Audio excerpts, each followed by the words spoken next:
Child help line 1098 నెంబర్కి మనం తెలియచేయచ్చు. అంటే మనం తెలియకూడదు ఆ విషయం అయితే ఆగాలి అనుకున్నప్పుడు 1098 చైల్డ్ హెల్ప్ లైన్ చేసి పలానా చోట జరుగుతుందంటే సిడిపిఓ మేడం లేదంటే అధికారులు ఎవరైతే చైల్డ్ వెల్ఫేర్ సంబంధించి వాళ్ళు వచ్చి ఆ బాల్య వివాహాన్ని ఆపడం జరుగుతుంది. అంతేకాకుండా ఈ బాల్య వివాహం జరుగుతుందనే విషయం తెలిసిన బంధువులు కానీ చుట్టాలు కానీ వాళ్ళందరూ కూడా ఉండి అక్కడ పెళ్లి చేయడం జరుగుతుంటే వాళ్ళందరూ కూడా దీనికి శిక్షార్హులే.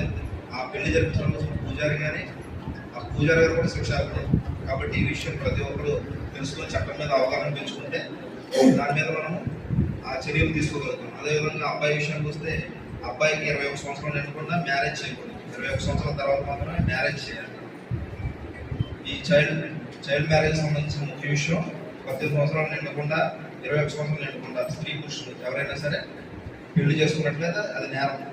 దాన్ని మనం అందరం కట్టుబడి ఉండి నిరోధించాలి. ఆ సమాచారం అధికారులు తెలియజేయాలి.